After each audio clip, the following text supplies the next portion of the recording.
Hello, ഇന്ന് ഞങ്ങളുടെ വീടിനടുത്തുള്ള അമ്പലത്തിലെ ഉത്സവത്തിൻ്റെ ലാസ്റ്റ് ദിവസമായിരുന്നു കേട്ടോ. ഇന്ന് ഒരുപാട് പരിപാടികളുള്ള ദിവസമാണ്. അവിടെ ഗരുഡൻ പറവ, കാവടി, കുമ്പോടം, അങ്ങനെ ഒത്തിരി പരിപാടിയുണ്ട്.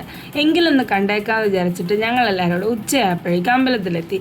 അപ്പോഴാണ് അറിഞ്ഞത് പരിപാടിയൊക്കെ 3:30 തുടങ്ങുള്ളൂ എന്ന്. കുറേ നേരം വെയിലത്ത് നിന്നു, കുറേ നേരം തുടങ്ങും എന്നൊക്കെ വിചാരിച്ച് നിന്നു. പക്ഷേ വലിയ കാര്യമൊന്നും ഉണ്ടായില്ല. കുറേ നേരം നിന്ന് കഴിഞ്ഞ് ലാസ്റ്റ് മടുപ്പായപ്പോൾ തിരിച്ചു പോരാന്ന് വിചാരിച്ചു.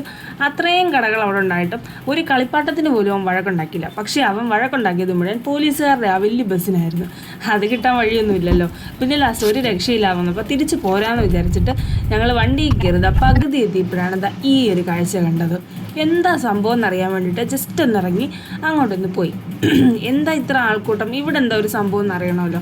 അമ്പലത്തിലെ പ്രോഗ്രാമിൻ്റെ അങ്ങോട്ട് പോകുന്ന വഴിയിൽ ഇതൊരു കുടുംബക്ഷേത്രമാണ്. ഇവിടെ ജസ്റ്റ് ഒരു 10 മിനിറ്റ് ഇവരുടെ പ്രോഗ്രാം അവതരിപ്പിച്ചതിന് ശേഷമാണ് അവർ അമ്പലത്തിലേക്ക് പോകാമെന്നറിഞ്ഞ്. അപ്പം ഞാൻ എന്താ സംഭവം എന്ന് കാണാൻ വേണ്ടിയിട്ട് ഇങ്ങോട്ട് ഇറങ്ങിയപ്പം ഒരു രക്ഷയില്ല, അടിപൊളിയായിരുന്നു കേട്ടോ. അകലെ നിന്ന് നോക്കിയപ്പം കാര്യമായിട്ടൊന്നും മനസ്സിലായില്ല. അപ്പോൾ ഒന്ന് അടുത്ത് പോകാമെന്ന് വിചാരിച്ച് നടന്ന് അടുത്തേക്ക് തന്നു. എൻ്റെ ദൈവമേ, ഒരു രക്ഷയില്ലായിരുന്നു കേട്ടോ. നമ്മൾ ശരിക്കും നോക്കി നിന്ന് പോവും. അവരുടെ വേഷവിധാനങ്ങളും മുഖത്തെ എക്സ്പ്രഷൻസും ഓരോ ചുവടുകളും അത്ര അടിപൊളിയായിരുന്നു കേട്ടോ. നല്ല രസമുണ്ടായിരുന്നു. കുറേ നേരം ഞാനത് കഴിയുന്നവരെ നിന്നു. അത് കഴിഞ്ഞപ്പോഴേക്കും വേറൊരു പരിപാടികളുണ്ടായിരുന്നു കേട്ടോ. നന്നായിട്ട് സ്ത്രീവേഷങ്ങളാണെന്ന് തോന്നുന്നു. കണ്ടിട്ട് നന്നായിട്ട് മേക്കപ്പ് ഒക്കെ ഇട്ട് നല്ല ഭംഗിയുണ്ടായിരുന്നു കേട്ടോ. ഇതുപോലത്തെ ഒരു പ്രോഗ്രാം ഞാൻ കണ്ടിട്ടേ ഇല്ല. അത്രയ്ക്ക് സൂപ്പറായിരുന്നു. ചങ്ങരംകുളങ്ങര അങ്ങനെ എന്തോ പേരാണ് കേട്ടോ, ശരിക്കും വായിക്കാൻ പറ്റിയില്ല. അങ്ങനെ എന്തോ ടീംസിൻ്റെ പ്രോഗ്രാമായിരുന്നു.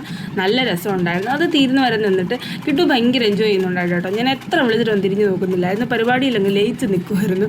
അവനും 2 സ്റ്റെപ്പൊക്കെ ഇട്ടു കേട്ടോ. പിന്നെ ഞങ്ങൾ ഐസ്ക്രീമൊക്കെ വാങ്ങിച്ച് വീട്ടിൽ വന്ന് എൻ്റെ വീതം ഞാൻ കഴിച്ചു തീർത്തു. അപ്പോൾ അത്രേ ഉള്ളൂ. നെക്സ്റ്റ് വീഡിയോയിൽ കാണുന്നവരെ ബൈ.